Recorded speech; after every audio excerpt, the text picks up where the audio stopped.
ব্রেকআপের 5 বছর পর আমি আজকে আমার ভুল বুঝতে পেরে আমার প্রাক্তন প্রেমিকাকে ফোন করলাম। ফোনটা বেজেই চলেছে, কিন্তু কেউ রিসিভ করছে না। তারপর আবার 3 বার চেষ্টা করার পরে কেউ একজন রিসিভ করলো। তারপর দুপাশেই কিছুক্ষণের নীরবতা ভেঙে আমি বলে উঠলাম, কেমন আছো? ভালো আছি। এতদিন পর চিনতে পেরেছো আমাকে? বলো তো আমি কে? 5 বছর 2 মাস হলো তোমাকে ছেড়ে এসেছি। এইটুকু সময়ে যে তোমাকে ভুলে যাব এতটাও কঠিন আমি নই। কঠিন তো তখনও ছিলে না, আমি হতে বাধ্য করেছিলাম। আজ এতদিন পর হঠাৎ এই কথা বলার জন্য ফোন করেছো? না, আসলে তোমার কাছে ক্ষমা চাওয়ার জন্য তোমাকে ফোন করেছি। ক্ষমা তো আমি তোমাকে সেই দিনই করে দিয়েছি যেদিন তোমাকে আমি আমার চোখের সামনে অন্য কাউকে ছুঁতে দেখেছি। আমি সত্যি তোমার কাছে অনেক বড় অপরাধী। না, তুমি অপরাধী নও। আসলে সত্যি বলতে তোমাকে অনেক ধন্যবাদ আমার জীবনে শিক্ষা হয়ে আসার জন্য।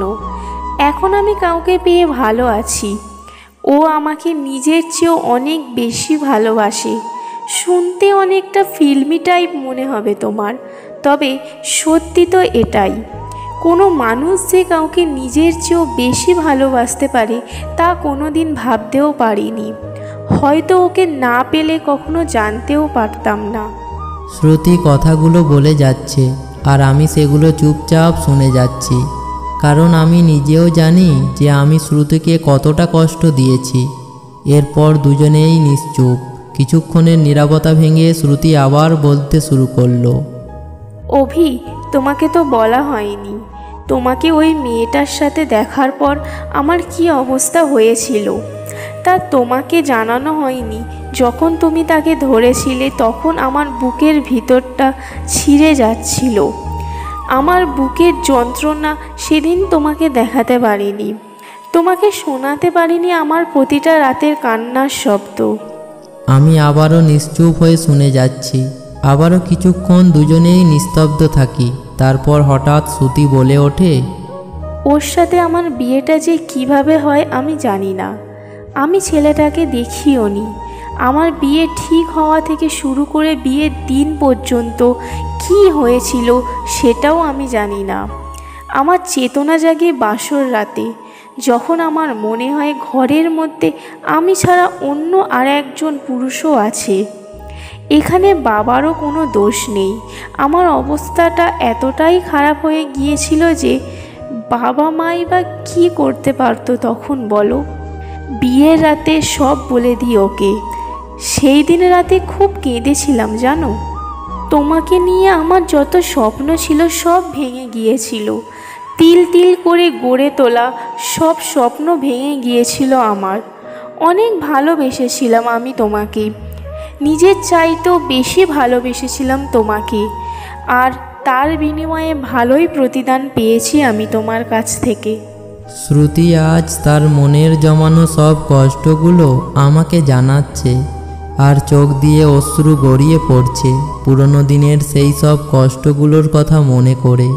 সে হয়তো ভেতরে ভেতরে শেষ হয়ে যাচ্ছে, কিন্তু তবুও সে আমাকে তার কান্না দেখাতে চাইছে না। কিন্তু বেশিক্ষণ সে আর নিজেকে সংযত রাখতে পারল না। এবার সে কান্নায় ভেঙে পড়ল।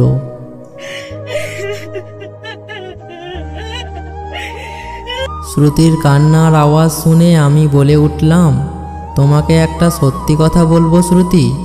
জানি হয়তো তুমি বিশ্বাস করবে না, তবুও বলছি। আজ জানি না কেন আমার এত কষ্ট হচ্ছে তোমার কান্না শুনে। এমন কখনো হয়নি, বিশ্বাস করো। আমি আজ বুঝতে পারছি আমি তোমাকে কখনো ভালোবাসতে পারিনি। এটা আমি সেদিনও জানতাম। বাদ দাও, ওসব আমার কথা ছাড়ো। তোমার স্ত্রীর কি খবর? কেমন আছে ও? ভালো, অনেক ভালো। তোমাকে কিছু বলার ছিল। বলো। আমাকে ক্ষমা করে দাও। আমি কাজের ব্যস্ততায়, নিজের জীবনের পছন্দের চাহিদায় আমার জীবনের সবচেয়ে মূল্যবান জিনিসকেই সেদিন মূল্যহীন ভেবে ফেলে দিয়েছিলাম। জানি না কেন সেই দিনগুলোতে আমি তোমাকে এতটা অবহেলা করতাম। মুখে বলতাম ভালোবাসি, তবে মন থেকে কেন যেন ভালোবাসতে পারতাম না। হয়তো তোমার মূল্যটা সেদিন আমি বুঝতে পারিনি। সেদিন তুমি আমাকে আর রিয়াকে একসাথে দেখে চলে গিয়েছিলে আর বলেছিলে আজ থেকে আমাদের মাঝে আর কিছু নেই। বিশ্বাস করো, আমি রিয়ার চাহিদায় তোমাকে আটকাইনি। সেদিন যেতে দিয়েছিলাম তোমাকে আমি, কিন্তু তার 2 মাস যেতে না যেতেই আমি বুঝতে পারি ও তোমার মতো আমাকে অতটা ভালোবাসে না। আমি বাইরে থাকলে আমাকে বারবার ফোন করে জিজ্ঞেস করে না আমি খেয়েছি কিনা। আমি অসুস্থ হলে আমাকে খুব বেশি গুরুত্ব দেয় না। ও একদমই তোমার মতো না। আমি খুব কেঁদেছিলাম সেদিন, জানো, যেদিন আমার জন্মদিন ছিল। ছেলেদের নাকি কাঁদতে নেই, কিন্তু সেদিন আমি পাগলের মতো কেঁদেছিলাম, ঘরের দরজা জানলা বন্ধ করে। তুমি থাকলে কি না করতে আমার জন্মদিনে, কিন্তু ও কিছুই করেনি। আমি নিজেকে খুব অসহায় হিসাবে পেয়েছিলাম সেদিন, খুব অসহায়। আমি পাগলের মতো এক নাগাড়ে কথাগুলো বলছি আর শ্রুতি সব কিছু মন দিয়ে শুনছে। তারপর শ্রুতি বলল, যা হয়ে গেছে তা ভুলে যাও। যাকে পেয়েছো তাকে নিয়ে ভালো থাকার চেষ্টা করো। ভেবেছিলাম তোমাকে ফিরিয়ে আনবো, কিন্তু পরে শুনি তোমার বিয়ে ঠিক হয়ে গেছে। তাই আর তোমার সামনে যাওয়ার সাহসও সেদিন আমার ছিল না। তাই গত বছর রিয়াকে বিয়ে করি। কি করব, বিয়ে করতে হলো আর কি। আচ্ছা, তোমায় একটা কথা জিজ্ঞেস করব? হ্যাঁ, করো। তুমি তোমার স্বামীকে আমাকে যেভাবে ভালোবেসেছিলে ওভাবে ভালোবাসতে পেরেছো? না, আমি আজও ওকে তোমার চেয়ে বেশি ভালোবাসতে পারিনি, কিন্তু ও আমাকে এতটা বেশি ভালোবেসেছে যে যতটা মনে হয় আমিও তোমাকে বাসতে পারিনি। আজ ছুরি দিয়ে সামান্য আঙুল কেটে গিয়েছিল আমার। ওর ব্যাকুলতা আমাকে বুঝিয়ে দিয়েছে। হাত কেটেছে আমার, কিন্তু কষ্ট যেন ও পাচ্ছে। রক্ত যেন ঝরছে ওর শরীর থেকে। এখন আমি না চাইলেও ওকে ভালোবাসতে শুরু করেছি। জানো, ওর এত ভালোবাসা দেখে আমি ওকে ভালোবাসতে শুরু করেছি। কি করব বলো? সে মানুষটাই যে এমন, সে যে আবার ভালোবাসতে শিখিয়ে দিল আমায়। কথাগুলো বলে আবার নীরব হয়ে রইল শ্রুতি। কিছুক্ষণের জন্য দুজনেই চুপ। তারপর আবার শ্রুতি বলল, বাদ দাও, তোমার স্ত্রী কোথায়? ঘুমাচ্ছে নিশ্চয়ই। আচ্ছা, তুমি যে আমার সাথে কথা বলছো, ও জানলে রাগ করবে না? হয়তো করবে, কিন্তু তাতে আমার কিছু যায় আসে না। আমি আমার জীবনে অনেক বড় একটা ভুল করেছি।